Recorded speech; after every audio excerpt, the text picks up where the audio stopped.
যোৱাকালি নিশা 11:30মান বজাত মানুহজনে খেল চাই আছিল ৱৰ্ল্ড কাপ। তেতিয়া আহি দৰ্জা খুলিবলৈ ক'লে, নিপুল এনেকে মাতিলে। তাৰপিছত দৰ্জা খুলি দিলে আৰু সোমালে, কাপোৰ পিন্ধিবলৈ ক'লে।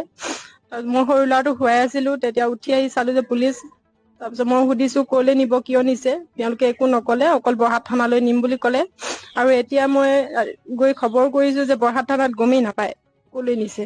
গতিকে কলৈ নিছে কি কথা, এনেকৈ ঘৰত অসুস্থ মানুহজন, একেবাৰে অসুস্থ। তেওঁ প্ৰেচাৰ ষ্ট্ৰক হৈছিল আৰু ডেইলি টেবলেট খায়ে থাকে। আকৌ নাৰ্ভৰ প্ৰব্লেম আৰু গেছৰ আছে। যোৱাকালি কৈ আছে পেটৰ বিহু এটা হৈ আছে চাইডত, এনেকৈ কৈ আছে। আৰু তেনেকুৱা মানুহজন কিয় বাৰে বাৰে লৈ গৈছে, কি কাৰণে নিছে নেজানো, মোক জনাই দিব লাগে।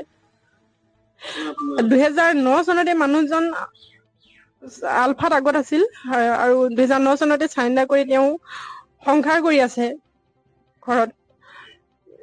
গৰু ছাগলী হাঁহ এইবিলাকে ঘৰত পুহি খাই থাকে, খেতি কৰে।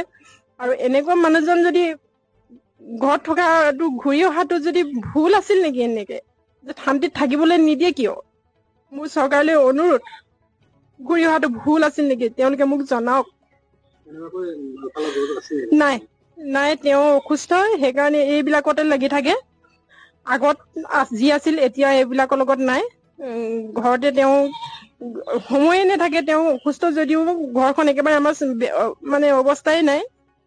যেনে তেনে আছো। ল'ৰা দুটা আছে, এইকেইটাকে পঢ়া শুনাব লাগে। তেওঁ বুজি পায়, ময়ো কৈ থাকো এইবিলাকৰ লগত জড়িত নাই।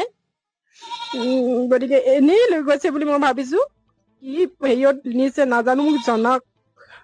ক'ত আছে নাজানো এতিয়ালৈকে।